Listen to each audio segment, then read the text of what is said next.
तकरीर नहीं करूंगा क्योंकि जितना बोलना था उस दिन कोई 1.25 घंटे में सारी बातें जो है हाउस के सामने रखी गई।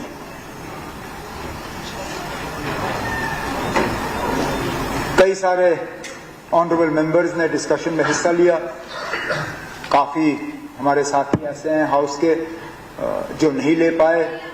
मैं भी माजरत खा हूं। कोशिश करूंगा कि 3 दिन के जो मेरे ग्रांट्स हैं, जो आप इस डिस्कशन में बात नहीं कर पाए, उसमें कर लीजिए और उसमें शायद मुझे ज्यादा वक्त मिलेगा जवाब देने का। मैंने जिस अंदाज में बजट अपनी तकरीर शुरू की थी, उसको भी यहां बहस का एक मुद्दा बनाया गया। हमारे नौजवान साथी वहीद बरा साहब जब तकरीर कर रहे थे तो कहा कि ये पेसिमिस्टिक था। आपने पहले ही हाथ ऊपर किए और कहा कुछ नहीं है। इत्तेफाक से ठीक यही सवाल जब बजट के बाद मैं प्रेस कॉन्फ्रेंस देने गया था तो ठीक यही सवाल मुझसे वहां पे भी पूछा गया था कि क्या ये पेसिमिस्टिक नहीं था। मैं तो अपनी जगह मानता हूं कि पेसिमिस्टिक नहीं, रियलिस्टिक था। मैंने हकीकत को बयान किया। मैंने ये कहा कि जिस्म पे जख्म है, जो मरहम है कहां लगाऊं। पेसिमिस्टिक ये होता, हार मैं वहां पे मानता जब मैं ये कहता कि ना जिस्म पे इतने जख्म हैं, अब मौत ही शायद बेहतर है। या मैं ये कहता कि जिस्म पे इतने जख्म हैं, मेरे पास इन पे मरहम लगाने के लिए है ही नहीं गुंजाइश। लेकिन मैंने ये कहा कि जिस्म पे जख्म है, जो मेरे पास मरहम है कहां कहां लगाऊं। और ये जम्मू कश्मीर की असलियत है, ये हमारी हकीकत है। इस हकीकत से हम इनकार करें तो कैसे करें? क्या ये सच्चाई नहीं है कि जितनी हमारी मुसीबतें हैं, जितनी हमारी मुश्किलात हैं, जितने हमारे डिमांड्स हैं, उतना पैसा हमारे पास है नहीं? ये असलियत है। अगर जरूरत के मुताबिक पैसा होता तो शायद हमारी आज ये हालत नहीं होती। क्या मेरे पास इतना पैसा है कि मैं वो तमाम पावर प्रोजेक्ट्स जो हैं अपने हाथ में आज ले पाऊं और उन पे काम शुरू कर पाऊं? नहीं। क्या यह हकीकत है कि मैं तमाम जम्मू कश्मीर के लोगों को मुफ्त बिजली दे पाऊं? नहीं। आज के दिन में तो शायद जम्मू कश्मीर को 24 घंटे बिजली देने का भी हमारे पास बजटरी जो है प्रोविजन है नहीं। हमें मजबूरन कट लगाने पड़ते हैं। हमारी सोशल वेलफेयर स्कीमें, हालांकि उनको हमने बजट में बढ़ाने का काम किया है, क्या वाकई वो लोगों की जरूरत के मुताबिक है? नहीं है। ऑनरेबल एमएलएज ने यहां अपनी तनख्वाह के हवाले से बात की। क्या हमारी तनख्वाहें इनकी जरूरत के मुताबिक है? नहीं। क्या जितना आप गाड़ी के तेल पे खर्च करते हो, क्या उतना पैसा हम आपको देते हैं? नहीं। तो हकीकत यह है जितना हमें चाहिए उतना है नहीं, लेकिन जितना है उसका सही इस्तेमाल हो, उस हवाले से मैंने अपनी तकरीर शुरू की।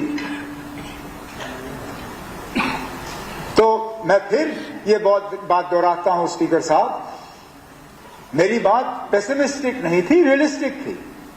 हकीकत को मद्देनजर रखते हुए, सामने रखते हुए मैंने अपनी बात की। अंग्रेजी में एक कहावत है, cut your coat according to the cloth. अपना कोट वैसा ही सियो जितना आपके पास कपड़ा है। और हमने बजट में भी यही कोशिश की। हमने हवा में बात नहीं की, बढ़ चढ़ा के पेश नहीं किया। हमने वो बातें नहीं की जिनके लिए हमारे पास पैसा नहीं है। सोच समझ के हमने ये बजट पेश किया ताकि जो हमने सोशल वेलफेयर मेजर्स इस बजट के तहत प्रपोज किए हैं, उनका इन्फ्लेशनरी इफेक्ट लोगों पे ना पड़े। सजाद साहब ने, हालांकि मैं हाउस में मौजूद नहीं था, लेकिन जवाब तैयार करते हुए मैं इनकी तकरीर सुन रहा था। ने पूछा कि will this budget have an inflationary effect, a massive inflationary effect? बिल्कुल नहीं। मामूली थोड़ा सा अगर होगा भी, लेकिन हमें वो भी नहीं लगता है होगा। और हमने बढ़ चढ़ा के जो है ज्यादा लोगों के ऊपर दबाव डाला नहीं है, बोझ नहीं डाला, जिम्मेदारी से काम किया और आगे भी इसी जिम्मेदारी से जो है हम लोगों के मुश्किलात हल करेंगे।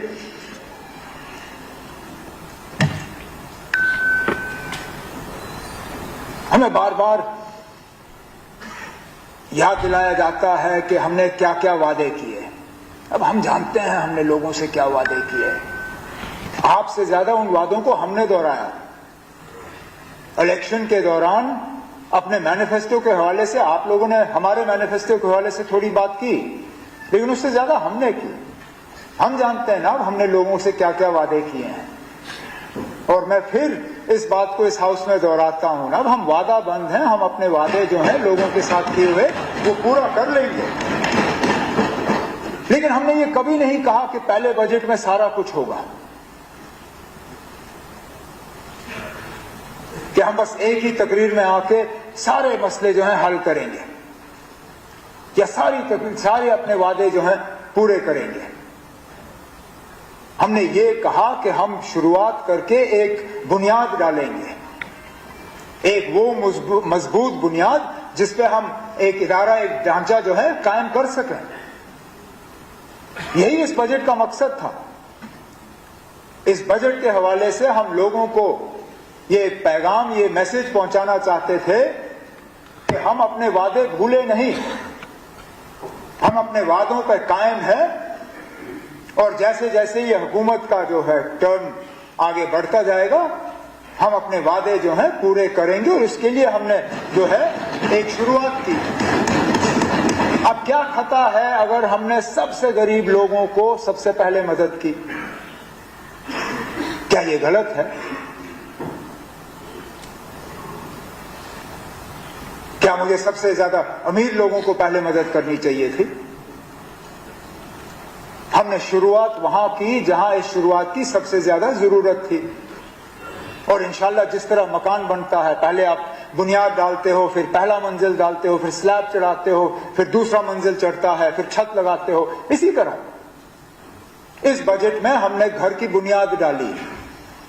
इंशाल्लाह अगले बजट में घर का पहला मंजिल बनेगा और उसके बाद आखिर के बजट तक हम घर का छत चढ़ा के उस घर को लोगों के हवाले करेंगे। फिर लोगों तक है, वो उस मकान को पसंद करें या ना करें, हम अपने तरफ से जो है अपना काम कर लेंगे।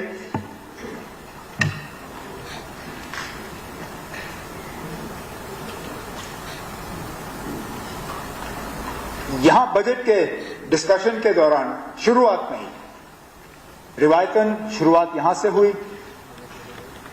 फिर पहली तकरीर मेन ऑपोजिशन पार्टी के हवाले से, ओपनिंग बैट्समैन के तौर पे बिल्कुल सुनील गावस्कर के अंदाज में जनाब मनकोटिया साहब पैड ग्लव्स हेलमेट पहन के उतरे मैदान में। लेकिन मैं थोड़ी देर के लिए कंफ्यूज हुआ कि उतरे थे क्रिकेट के मैदान में लेकिन खेलने लगे फुटबॉल। डिस्कशन था बजट पे, लेकिन तकरीर थी गवर्नर एड्रेस वाली। शायद अगर 20-25 मिनट तकरीर की तो 20 मिनट उसमें सियासी बातें, 5 मिनट बजट के हवाले से।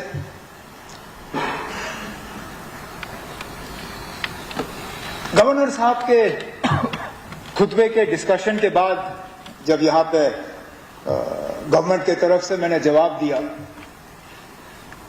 उसके बाद मैंने कहीं से सुना था कि मेरे जवाब को लेके थोड़ा एक टेंशन सा बन गया था और हमारे जो मेन प्रिंसिपल ऑपोजिशन पार्टी है उनकी काफी खिंचाई हुई कि ना आप लोगों ने इनको सारा वो क्या कहते हैं इसको,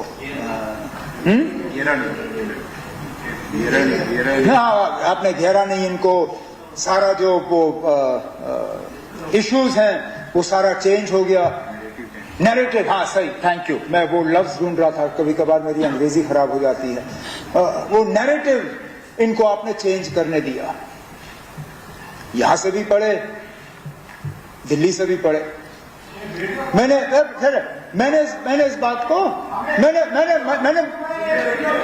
मैंने मजाक के तौर पर, सुनील जी बैठे ना, कोई नहीं, मैंने इसको ज्यादा सीरियसली लिया नहीं, क्योंकि हम अक्सर बेशतर अपने आप को बहलाने के लिए जो है बातें सुनते हैं। लेकिन जब मैंने मनकोटिया साहब की तकरीर सुनी, इनकी तकरीर ने साबित किया कि वाकई जो मैंने सुना वो सही सुना। क्योंकि जिन जिन चीजों पे हमने सुना था इनकी धुलाई हुई, बिल्कुल उन्हीं चीजों पे मनकोटिया साहब ने अपनी तकरीर की। 370, महाराजा साहब, डोगरा रूल, 13 जुलाई। बजट के हवाले से कोई खास बात हुई नहीं। अब हालांकि ओपनिंग में इन्होंने मुझे बहुत गुंजाइश छोड़ी कि मैं उसी तरफ जाऊं, तो प्रेसिडेंट रखा, मैं चाहता तो मैं भी अब अपनी सारी तकरीर वहां खींच लेता, मुझे बजट पे बात करने की जरूरत नहीं पड़ती। लेकिन मैंने जितना कहना था एलजी साहब के खुतबे के दौरान कह दिया। मुझे नहीं लगता आगे कुछ कहने की जरूरत है।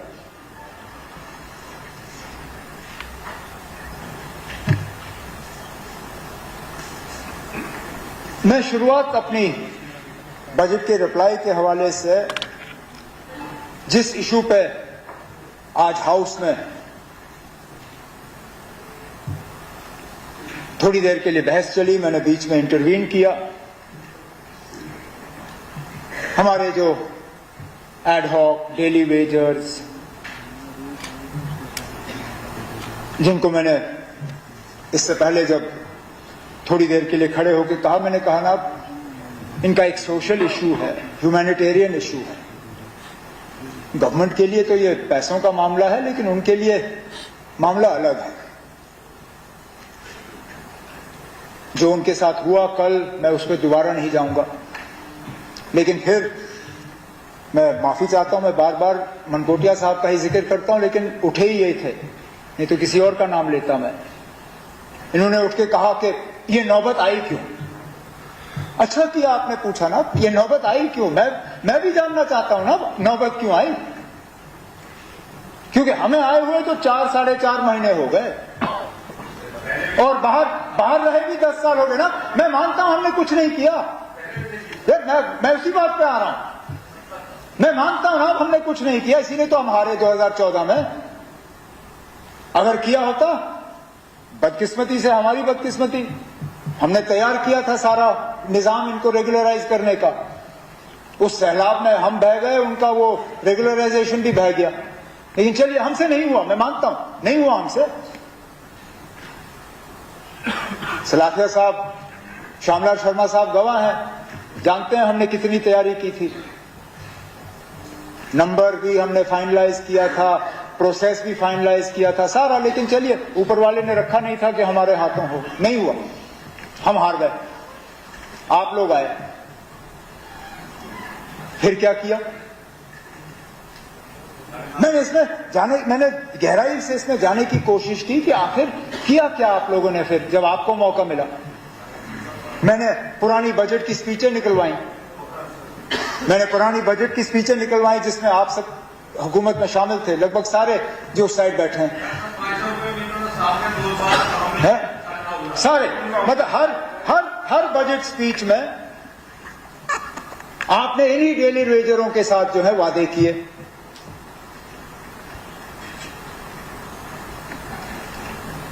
पहले बजट स्पीच में पैरा 173, 174, 175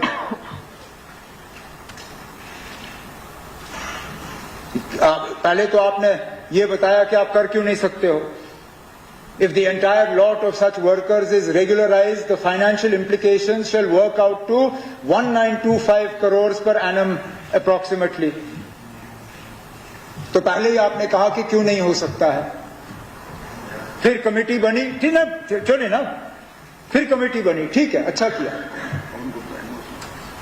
बनाया आपने कमेटी ने, सोचा ठीक है ना, कमेटी बनी तो अगले बजट में उसका कहीं ना कहीं एक फॉरवर्ड मूवमेंट हुआ होगा।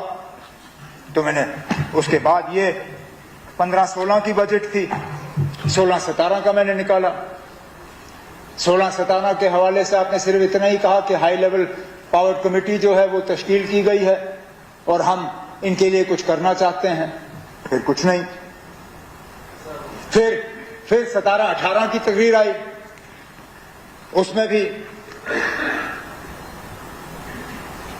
उसमें तो आप और ज्यादा गए। आपने कहा कि ना मेरे पास मुझे 2 फैसले करने हैं, मैं या तो 7th पे कमीशन दे सकता हूं या इन डेली रेटेड वर्कर्स को रेगुलराइज कर सकता हूं।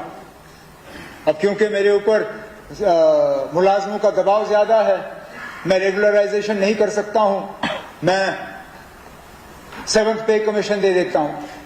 और फिर कहा over the course of the next financial year I intend to start the process of regularization of casual workers. I intend to start. तीसरा बजट, हाँ 3।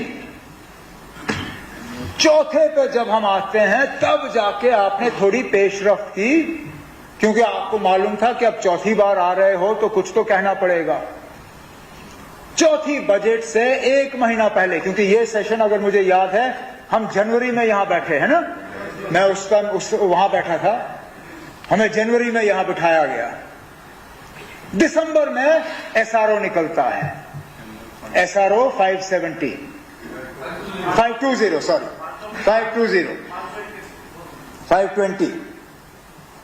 तो उस एसआरओ के हवाले से फिर बजट में बात आ जाती है। As you are aware, the government has put into place a comprehensive policy, falana, and this policy seeks to address the implementation will ensure sustainable livelihood for them. ठीक है, बड़ा अच्छा, एसआरओ भी निकला। कितने लोग रेगुलराइज हुए आपके एसआरओ के तहत? 570। इस नंबर के तहत जो बजट में आपने दिया 61,000 के आसपास आपने उस वक्त नंबर गिना था डेली वेटेड वर्कर्स का। 570 आपने रेगुलराइज किए चौथे बजट तक। चलिए 18 में ही आपकी हुकूमत गई, गिरा दी आपने हुकूमत, महबूबा जी वजीर आला रही नहीं, गवर्नमेंट गई। उस एसआरओ को आगे चलाना चाहिए था, गवर्नमेंट की पॉलिसी थी, वहीं रखा, जहां पे आप लोग छोड़ गए वहीं रखा। और फिर ठीक 2 साल पहले जेएनके रीऑर्गेनाइजेशन एक्ट को सामने रखते हुए उस एसआरओ को कैंसिल किया गया। उनके रेगुलराइजेशन का जो थोड़ा सा दरवाजा खोला हुआ था, उस दरवाजे को बंद किया। फिर आप पूछते हो ना, अब ये सड़क पे क्यों आए? जब इनके रेगुलराइजेशन का दरवाजा ही बंद किया गया, और जब बंद किया गया आप लोगों ने कुछ कहा नहीं, तो ये नौबत तो आनी ही थी। अब हमें इस सिलसिले को दोबारा, अभी हमारी मजबूरी बन गई। अब जब ना रेगुलराइजेशन के लिए एसआरओ है, जब ना कोई फ्रेमवर्क है, अब इन सालों में इनके नंबर में क्या तब्दीली आई है उस पर भी अब शायद अग्री करना आज के दिन में मुश्किल होगा, क्योंकि इस बजट को जब मैं देखता हूं नंबर 61,000, जब मैं गवर्नमेंट का नंबर देखता हूं तो उससे कहीं गुना ज्यादा। तो हमें ये सिलसिला अब हम जीरो से शुरू कर रहे हैं। तो आज कम से कम उन डेली रेटेड वर्कर्स और हमारे जो हैं कैजुअल एडहॉक, उन्हें इस बात का एहसास देने के लिए कि हम उनको भूले नहीं हैं, हम अपनी कार्रवाई कर रहे हैं, मैं आज एक कमिटी इस हाउस के जरिए से अनाउंस करना चाहता हूं।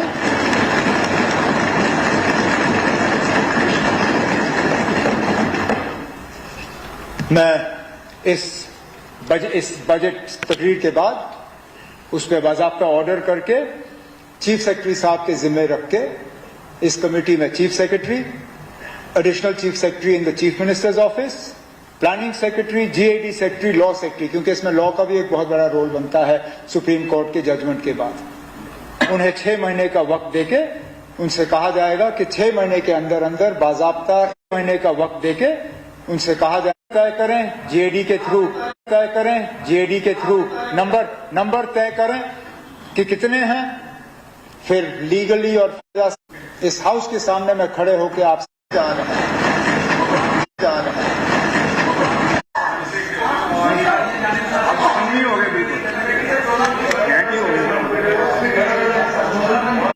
मुझे बात आती है, कहना कि सर लव लेटर, कहना कि सर लव लेटर, गवर्नर साहब का, एलजी साहब का खुतबा लव लेटर। ठीक है हूं कि मैं कुछ बोलूं तो कहीं इसको मैंने इसको लव लेटर ओन किया।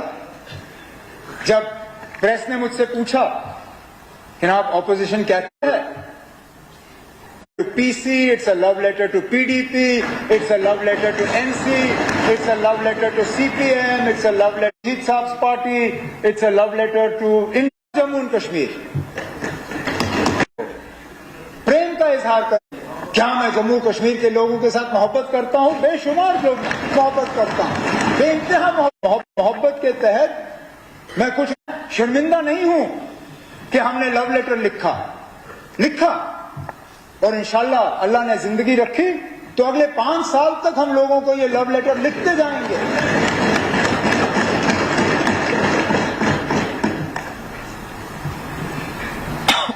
लेकिन क्या गुनाह है ना अगर हम किसी का शुक्रिया करें? क्या नाशुक्रगुजार रहें? अगर किसी ने जम्मू कश्मीर के लिए कुछ किया है, मदद की है, तो क्या मुझे हाउस में खड़े होकर कहना चाहिए कि कुछ नहीं किया, नहीं की मदद? अगर ऑनरेबल प्राइम मिनिस्टर साहब ने, होम मिनिस्टर साहब ने, फाइनेंस मिनिस्टर साहब ने जम्मू कश्मीर की मदद की है तो क्या शर्माऊं मैं? क्या मुझे शर्मिंदा होना चाहिए? मैंने उस दिन मदद शुक्रिया किया, आज फिर करूंगा। मैं क्यों शर्माऊं? मैं फिर दोहराता हूं, आज मैं शुक्रगुजार हूं कि उन्होंने जम्मू कश्मीर की मदद की। इस पे उन्होंने बजा लिया। अच्छा फिर बात आई कि ये सारा it's all paid for by government of India. अब यही तो हमारी मुसीबत है, ये तो मैं खुद कहता हूं ना, we don't stand on our own feet. हम खुद कफील नहीं है, हम खुद मुख्तार नहीं है, we are not financially independent. उसी चीज को मैं दुरुस्त करने की कोशिश कर रहा हूं। और ठीक यही बात आपके पुरानी बजट की तकरीरों में है। वही जो मैं बात करना चाहता था, वही बात तो आपके पहले बजट में है, that finance ministers go to Delhi with a begging bowl. उस बजट की तकरीर में काश जो 4 साल बजट आपने पेश किए उसमें अगर कुछ हुआ होता। नहीं ना है। Here, in common parlance, I am asserting that I shall not go with a begging bowl to New Delhi. That we will stand on our own feet. नहीं हो पाया ना, नहीं हो पाया। और जो बात उन्होंने उस तकरीर में की वो आज भी जाहिर सही है। लगभग 35,000 जितना भी हमारा कैपेक्स है उसको खर्च करने के लिए 70,000 से ज्यादा तो हमारा रेवेन्यू एक्सपेंडिचर है। तो 35,000 करोड़ के काम करने के लिए हमें 70,000 करोड़ से ज्यादा तनख्वाहें देनी है। आप प्राइवेट सेक्टर में किसी भी कंपनी को इस तरह चलाओ तो बैठ ही जाएगी। 35,000 करोड़ का सामान बेचने के लिए अगर आप 70,000 करोड़ से ज्यादा तनख्वाहें दे दो तो वो कौन सी कंपनी चलेगी? साल, 1 साल, 2 साल, उसके बाद बंद। हम जानते हैं ना कि हमें बजटरी सपोर्ट मरकज से लेना पड़ता है, तभी तो हम उन सेक्टर्स को आइडेंटिफाई करने की कोशिश कर रहे हैं जिसमें हम कमाना शुरू करें। तभी मैंने दोबारा इस बजट के हवाले से पावर सेक्टर पे जोर दिया। मैं कहा कि चिनाब पे जो हमारी कैपेसिटी है उसको डेवलप करना है। टूरिज्म के लिहाज से मैंने बात की, न्यू टूरिज्म डेस्टिनेशंस के हवाले से बात की, न्यू इंडस्ट्रियल एस्टेट्स के हवाले से बात की, स्टार्टअप पॉलिसी और एंटरप्रेन्योरशिप के लिए मैंने बात की, क्योंकि हम चाहते हैं कि हमारी कमाई और हो, ना जाना पड़े हमें दिल्ली। शायद हमारे इस 5 साल की हुकूमत में ये सिलसिला पूरी तरह से बदलेगा नहीं, लेकिन एक शुरुआत तो हो, कम से कम हम पहुंचे वहां पे,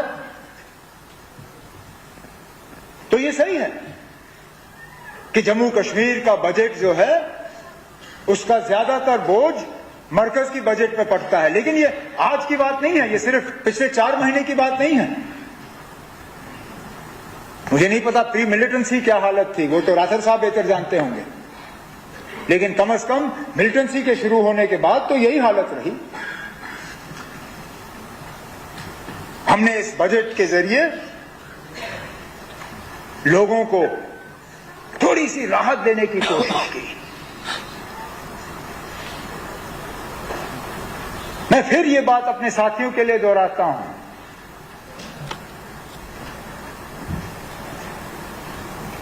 याद करिए,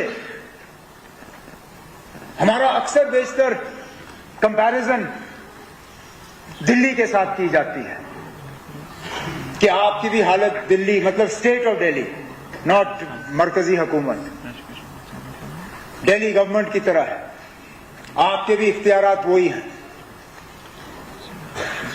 दिल्ली स्टेट फाइनेंशियली जो है खुद कफील है। They run a revenue surplus budget.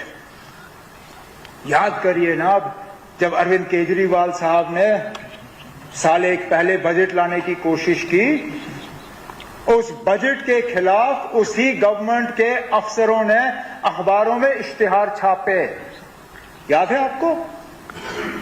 ये है ना अब यूटी में बजट बनाने की तकलीफ। इसके बावजूद आप बताइए ना, कौन सा सेक्टर टच नहीं हुआ? Social sector, social pension, marriage assistance, food, electricity, सारे सोशल सेक्टर हमने कवर किए। यूथ के लिए, स्पोर्ट्स के लिए बिलखसूस अलग प्रोविजन, एम्प्लॉयमेंट जनरेशन के लिए जैसे मैंने कहा इंडस्ट्रियलाइजेशन वगैरह, उस हवाले से डेवलपमेंट के लिहाज से कौन सा सेक्टर ऐसा रहा जो छूटा?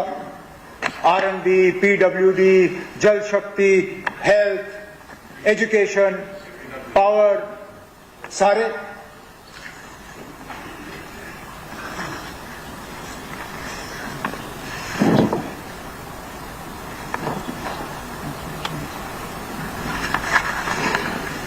हमने कुछ नई स्कीमें अपने, चाहे वो युवा के हिसाब से हो, चाहे सेहत के हिसाब से हो, सारी central government scheme, centrally sponsored स्कीमें नहीं है ना।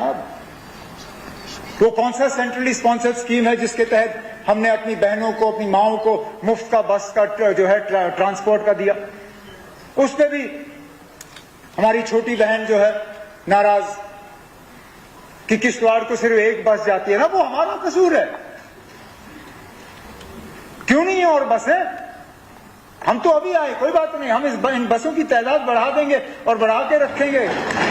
लेकिन मैं आपसे पूछता हूं, अगर आज एक ही बस है तो जो डबल इंजन की आप लोग अक्सर बात करते हो, यहां कौन सी डबल इंजन की कमी थी? दिल्ली में भी सरकार आपकी, मतलब मरकजी सरकार, और यहां पे भी आपकी, फिर बसों की तादाद बढ़नी चाहिए थी। अब चलिए उस एक बस में भी अगर उनको मुफ्त चढ़ने का मौका मिला तो क्या हमने उनके साथ गुनाह किया? कल को 5 बसें होंगी, उन 5 बसों में भी हमारी बहनें जो है मुफ्त चढ़ेंगी। इंशाल्लाह एक दिन आएगा 10 बसें होंगी, 10 में चढ़ेंगे। इसी ऐसी तो शुरुआत होती है। सेंट्रल स्पॉन्सर्ड स्कीम्स के तहत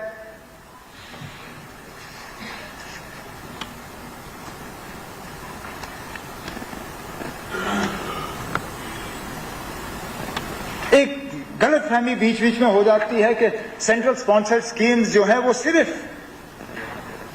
वहां से आता है और यहां इस्तेमाल होता है। कई सारी ऐसी सेंट्रली स्पॉन्सर्ड स्कीम्स है जनाब जिसमें हम उनको ऑगमेंट करते हैं, वहां से कम आता है, यहां से उनको बढ़ाने का काम होता है।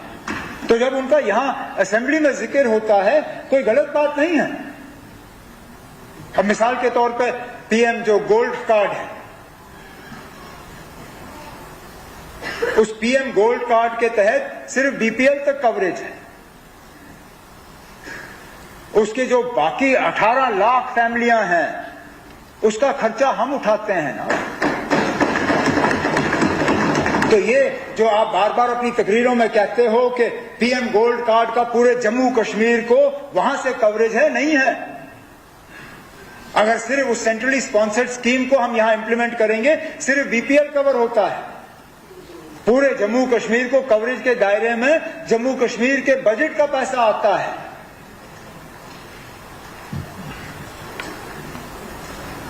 समग्र में जब ग्रांट्स पे बात होगी इस पे तफसीलन एजुकेशन मिनिस्टर साहिबा बात करेंगी, लेकिन इसमें भी जो वहां से मिलता है उसको यहां पे ऑगमेंट किया जाता है।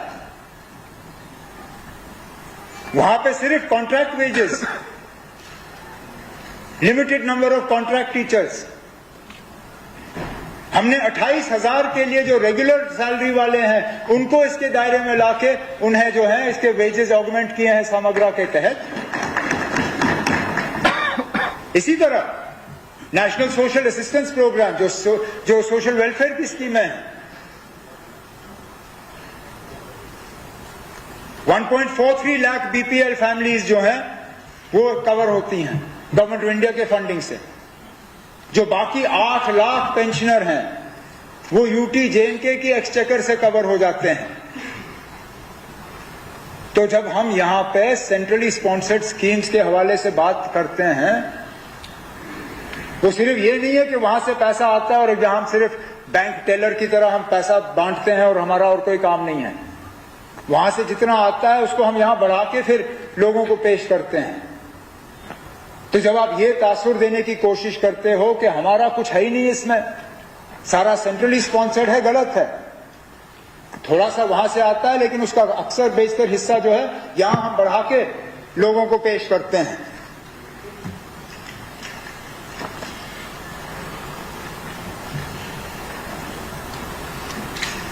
इन तमाम चीजों में, और मैं इसलिए सेक्टर वाइज और इन चीजों पर नहीं जाऊंगा डिटेल में, क्योंकि मैं जानता हूं कि कल से ग्रांट शुरू होंगी और तफसीलन हर डिपार्टमेंट को लिया जाएगा। लेकिन अगर मुझसे पूछा जाए कि ना इस बजट की सबसे बड़ी खासियत क्या है, मैं ये कहूंगा कि ये पहली मर्तबा है कई सालों के बाद कि जम्मू कश्मीर का बजट जम्मू कश्मीर के लोगों के तहत जम्मू कश्मीर की असेंबली में पेश हुआ। इसमें खामियां होंगी, इसमें कमजोरियां होंगी। कोई डॉक्यूमेंट, कोई बजट जो है वो परफेक्ट नहीं होता। लेकिन सबसे बड़ी बात यह है कि ये बजट यहां पर डिस्कस हो रहा है, पार्लियामेंट ऑफ इंडिया में नहीं। इसको बनाने में आप सबका रोल है, कहीं कम कहीं ज्यादा, लेकिन शायद ही आप में से कोई है जिसकी सुनवाई नहीं हुई इसको बनाते वक्त। आज इसको डिस्कशन किया जा रहा है तो आप कर रहे हो, वहां पे बैठे हुए एमपी हजरात नहीं। इसको पास आप करोगे, वो नहीं।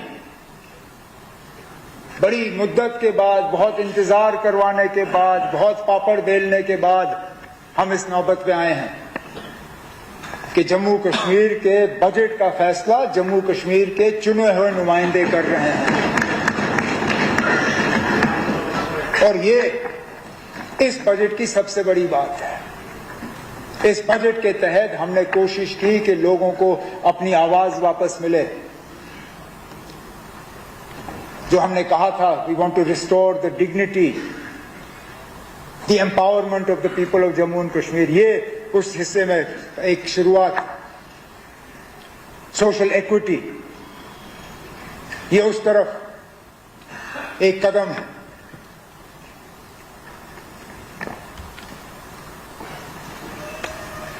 स्पीकर साहब, जम्मू कश्मीर के आवाम को ये यकीन देते हुए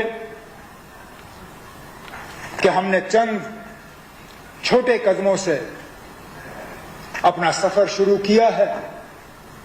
वो कहते हैं कतरा कतरा समुंदर बनता है। इनको कतरे ही मान लीजिए, लेकिन इन कतरों को जमा कर करके इंशाअल्लाह हम 5 साल के बाद लोगों को समुंदर एक पेश करेंगे।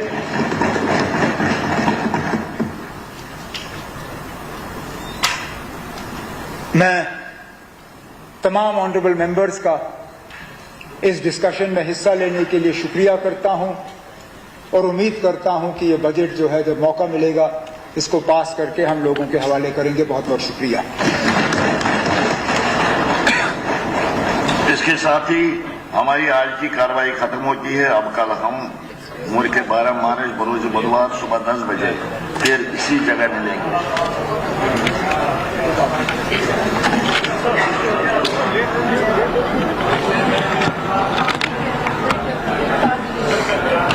लोगों ने यहाँ के हर चीज को भेज डाला, गुजरात को, यूपी को, बाकी लोगों को, यहाँ के लोगों को बेरोजगार किया। और आज यही लोग यहाँ पे पता नहीं क्या क्या बातें कर रहे हैं कि यहाँ पे बजट में कुछ भी नहीं है। आप बताना, आपके 50 साल का आप हिसाब दे दो, आप उसके बारे में हिसाब दे दो, आपने क्या किया, आपने किस तरह से यहाँ के लोगों को लूटा। आपको ये कहना चाहिए, क्योंकि यहाँ पे हमारे ऑनरेबल फाइनेंस मिनिस्टर, जो हमारे चीफ मिनिस्टर भी हैं, उनने पहले 10 बार कहा कि खजाना इन लोगों ने खाली रखा, यहाँ के खजाने खाली है। और इन हालात में अगर इस बजट को पेश किया, उमर साहब ने, ये एक काबिल फाइनेंस मिनिस्टर ही कर सकता है, क्योंकि आप लोगों को मालूम होना चाहिए। मालवी साहब, आप मुखातिब हो जाए इस कुर्सी की तरफ, उधर नहीं, यही लोग ज्यादा यहाँ पे है ना, इन्हीं लोग बीमार हैं, इन्हीं लोगों ने यहाँ पे लूटा, इन लोगों ने यहाँ पे बात नहीं की। इन लोगों ने जब कुठवा में, सांबा में, पहलगाम में जमीनें, यहाँ की जमीनें दे दी गई, वहां पे इन लोगों ने बात नहीं की।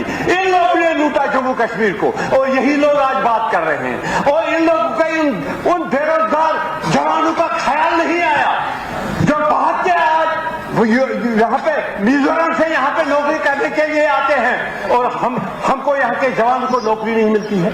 ये इन लोगों की वजह से यहाँ पे हुआ। इन लोगों को समझना चाहिए। जो आज बजट है, जो बजट पे पेश किया गया, इस बजट में जो उमर साहब ने अपने जो मैनिफेस्टो हमारा था, वादा किया था लोगों के साथ, क्योंकि ये कहेंगे कि कुछ नहीं हुआ।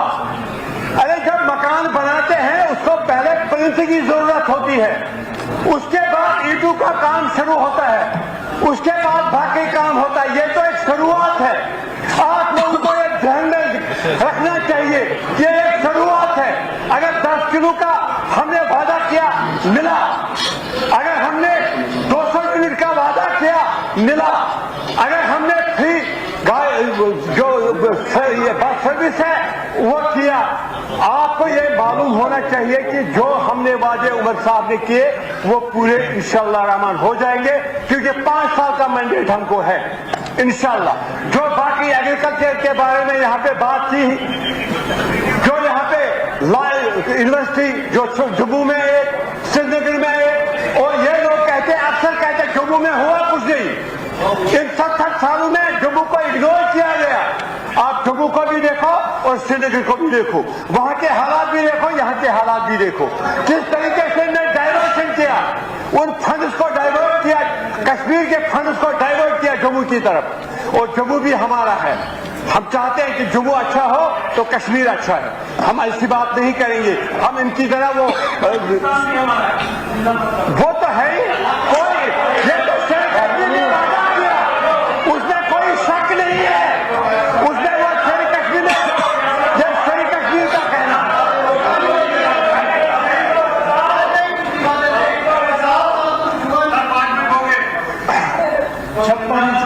कोई बात नहीं, आप चिंता मत करिए, चेयर का फैसला है, आपका फैसला नहीं है, ये चेयर का फैसला है या आपका फैसला नहीं है।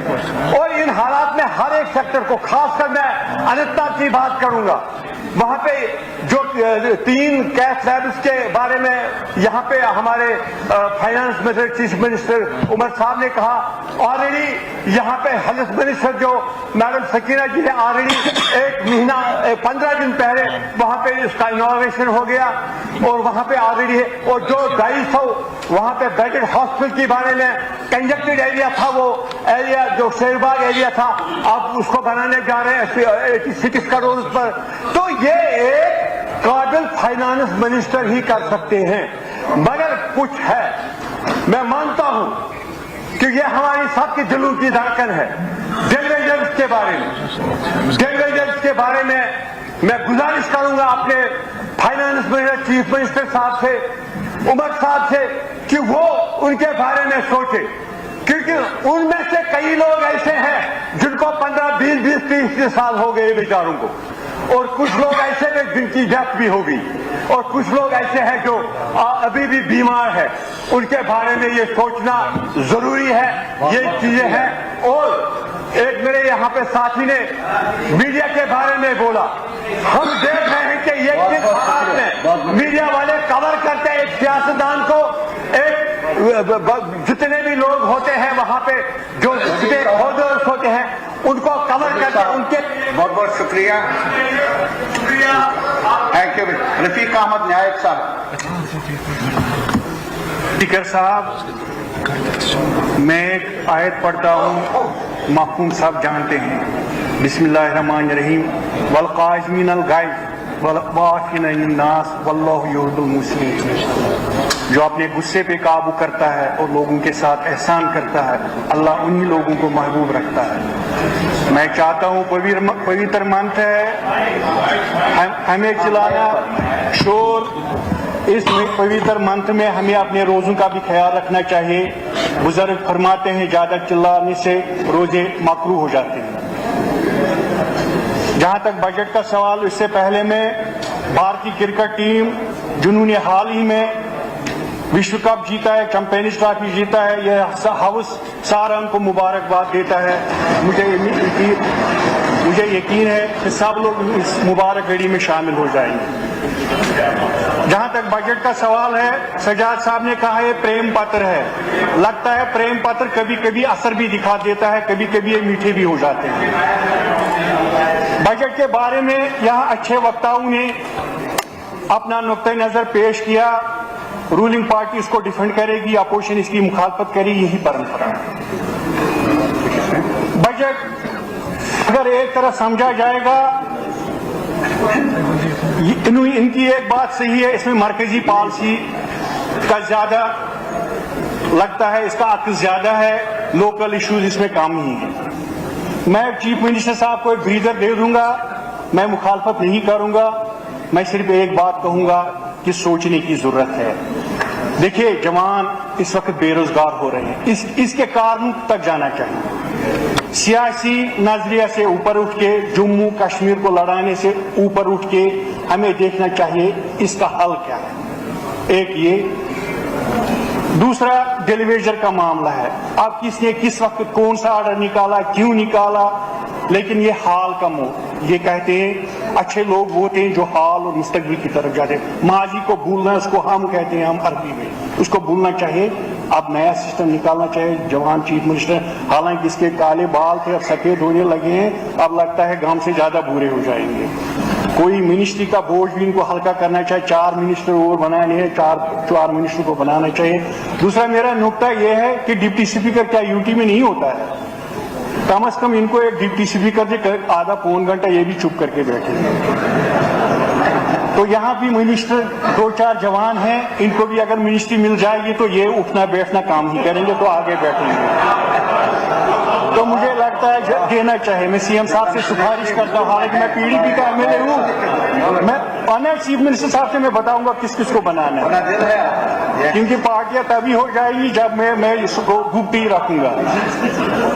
मेरी गुजारिश है, एक बड़ा इशू है जिसकी तरफ लोगों की तवज्जो नहीं जा रही है। हम अपनी कॉन्स्टिट्यूंसी को सेव करने जा रहे हैं, कैसे सेव हो जाएंगे? मसला जमीन का है, हमारे किसानों से जमीन छीनी जा रही है। इसकी तरफ मैं चाहता हूं सेटलमेंट एक कमीशन बनाया जाए, ताकि जिनके पास जमीन है उनको देखना है, गरीब बेचारों के पास जिनको पता ही नहीं पटवारी क्या होता है, गिरदावर क्या होता है, तहसीलदार क्या होता है, इनकी जमीनों का इंदिराज अभी हुआ नहीं है। रोज कोई ना कोई रेवेन्यू ऑफिसर उनके पास जाता है, कहता है भाई ये जमीन हमने पंचायत को देनी है, इसको देनी है, और हम जमींदारों को बेरोजगार करने जा रहे हैं। और जब बिल्डिंग ही बनाएंगे तो खाएंगे किस जमीन से? दूसरा मसला मेरे ट्राल का है। अब मैं ट्राल की, क्योंकि मैं भी कॉन्स्टिट्यूंसी से बन के आया हूँ, वहां बिल्डोजर, ये पहले बाहर के स्टेटों में बड़ा मशहूर था बिल्डोजर। अब मुझे लगता है हमारे ट्रायल में भी आना शुरू हो गया। सीएम साहब से मैं गुजारिश इंटरवीन करे, बस स्टैंड ट्रायल पे बिल्डोजर चलने जा रहा है, इसकी तहकीकात की जाए। अगर ये सब जुड़े थे, फिर कोर्ट में इसका क्यों नहीं हमारी तरफ से कोई वकील पेश होता है? मैं गुजारिश करूंगा, एक जमीन की तरफ खास तवज्जो दीजिए, एक बिजली बिल, और दूसरा बड़ा इशू है बिजली बिल्स का। मेहरबानी करे बिजली बिल्स का भी ख्याल रखा जाए, गरीबों का भी ख्याल। शुक्रिया पुलिस साहब। जस्ट आपका टाइम नहीं है आज, यहाँ नहीं है लिखा होगा। अच्छा बोलिए आप।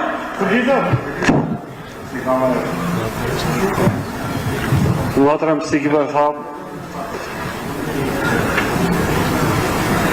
मैं एज ए इंडिपेंडेंट कैंडिडेट इस बजट के बारे में कुछ कहना चाहूंगा। मेरी लंबी चौड़ी तकरीर नहीं है, लिमिटेड मिनट्स है। मैं 2 चीजों पे आपको ध्यान देना चाहूंगा। सबसे पहले यह है कि इस बजट में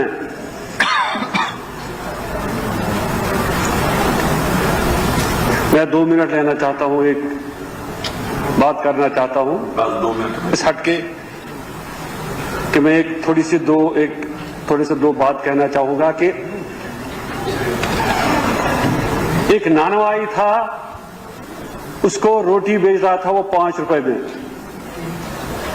वो बेचता रहा, एक दिन उसको ख्याल आया कि मैं 10 रुपए में इसका अब बेचूंगा, 10 रुपए में, क्योंकि उसको वक्त के बादशाह के पास जाना था, परमिशन लेना था, मैं 10 रुपए में बेचना चाहूंगा। ये नानवाई वक्त के बादशाह के पास जाता है कि बादशाह सलामत मुझे 5 रुपए की रोटी 10 रुपए में बेचनी है। तो बादशाह सलामत उससे कहता है नहीं, आप 10 रुपए में नहीं, आप 30 रुपए में बेचो। तो ये नानवाई थोड़ा सा फ्रस्ट्रेट हो जाता है। वो उसे कहता है जनाब, अगर मैं 30 रुपए में बेचूंगा तो मुझे लोग खाएंगे, मुझे लोग मारेंगे। तो बादशाह कहता है, बादशाह सलामत ने कहा कि मेरा हुक्म है, तो मैं 30 रुपए में बेचना होगा, नहीं तो आपको मैं फांसी दे दूंगा। तो ये नानवाई वापस गया डरते डरते। तो दूसरे दिन उसने 30 रुपए की रोटी बेचनी शुरू की।